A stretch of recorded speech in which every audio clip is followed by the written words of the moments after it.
Tenant juste au-dessus de moi. Beaucoup d'entre vous connaissent la vision.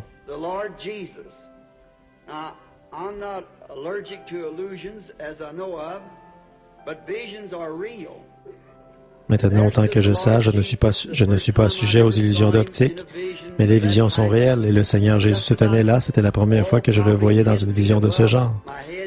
Il était probablement à environ 10 pieds au-dessus de ma tête, se tenant en l'air, avançant un pied comme pour faire un pas.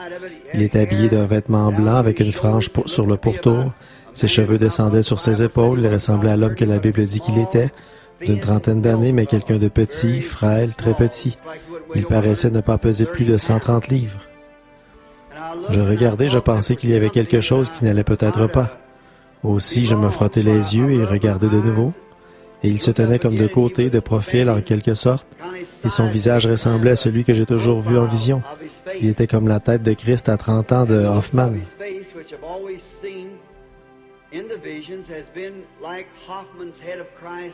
C'est la raison pour laquelle je l'ai dans ma maison, dans mes livres, partout où je peux la mettre, parce que c'est comme cela qu'elle est la plus ressemblante. Seulement, il paraissait petit.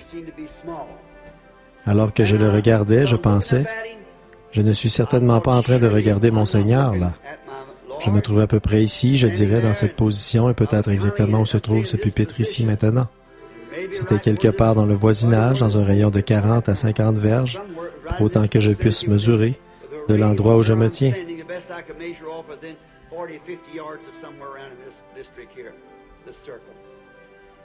Je regardais, il se tenait là. Et je me mordis le doigt pour savoir si je dormais. Vous savez comment il ne semblait pas qu'il pouvait en être ainsi. J'étais jeune dans le Seigneur, alors je prêchais depuis 6 mois environ. Je me mordis le doigt. Je pris un genêt et je le brisai. Et beaucoup d'entre vous qui vivez dans le pays, vous connaissez ces petits cure-dents qui sont dans les genêts. Je commençais à marcher cela. Et je dis, ce n'est pas possible, je suis en train de rêver. Voilà ma maison, il y a la papa, maman et les enfants. Voilà l'endroit où se trouvait la vieille mare de la maison de briques où j'avais l'habitude de chasser le canard. C'était environ 200 verges et me voici là dans le champ. Il doit donc bien en être ainsi. Je donnais un coup de pied dans la terre, je tapais un peu du pied, je secouais la tête et me tordis les mains. Je regardais de nouveau, puis regardais ailleurs et regardais de nouveau, et il se tenait toujours là. Le vent commença à souffler, je vis les genêts s'agiter. Et quand le vent commença à souffler, son vêtement s'agita. Comme le vêtement pendu à un fil commence à flotter au vent. Il se tenait là et je le regardais. Je pensais, si je pouvais simplement jeter un regard sur son visage. Il observait l'Est exactement de cette façon. Il l'observait intensément. Je commençais à marcher autour de lui, de manière à avoir une meilleure vue de son visage, mais je ne pouvais toujours pas très bien le voir.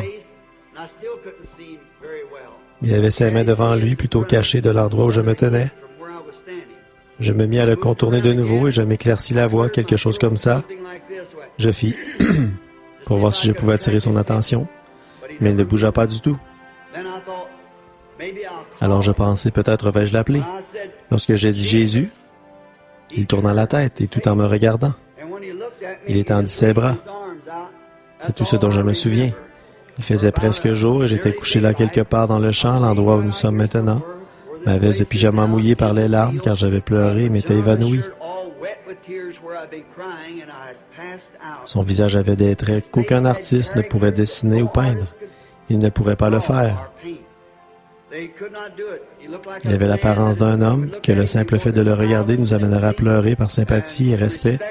Avec révérence, il avait cependant assez de puissance pour renverser le monde s'il avait parlé. Et ses traits ne pourraient jamais être saisis par un artiste.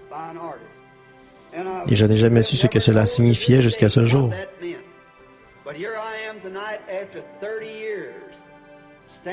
Mais me voici ce soir, 30 ans plus tard, me tenant dans cet auditorium qui a été maintenant consacré pour le service du Dieu Tout-Puissant. Et j'étais simplement un membre laïque, un ancien de l'Église baptiste locale ici, dont Roy Davis était le pasteur en ce temps-là, et je me tiens de nouveau ici dans cet endroit comble, exactement sur le même terrain avec ce que je pense être le rachat par le sang de Jésus-Christ lui-même, dans mes mains, pour apporter ce message du Seigneur pendant 4 jours.